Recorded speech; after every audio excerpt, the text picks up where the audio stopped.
துப்பறிவாளர் அர்ஜுன் சென்னையில் உள்ள ஒரு பிரம்மாண்டமான அடுக்குமாடி வீட்டிற்கு வந்தார். பிரபல தொழிலதிபர் ராகவன் அவரது தனிப்பட்ட அறையில் இறந்து கிடந்தார். அழுத்தப்பட்ட கதவு. எந்த போராட்டத்திற்கு சான்று இல்லை. ஒரே சாட்சியாளர் அவரது செல்லப்பறவை மித்ரன். ராகவன் மனைவி பிரியா அழுது கொண்டே சொன்னால், நான் சமையல் அறையில் இருந்தேன். மேலே வரும்போது அவர் ஏற்கனவே அர்ஜுன் அறையை ஆய்வு செய்தார். எதுவும் இல்லை. ஆனால் பறவை அமைதியாக அமர்ந்திருந்தது. திடீரென அது சொன்னது, வேண்டாம், இல்லை, தயவுசெய்து. அனைவரும் உறைந்து விட்டார்கள். பறவை ராகவனின் கடைசி வார்த்தைகளை மறுபடியும் சொன்னது.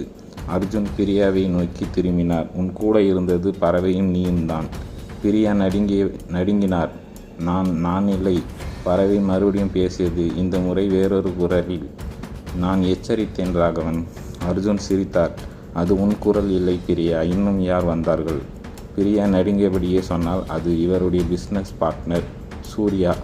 காலையில் வந்தார். பணத்திற்காக சண்டையிட்டார்கள். அர்ஜுன் உடனே சூர்யாவை கைது செய்தார்.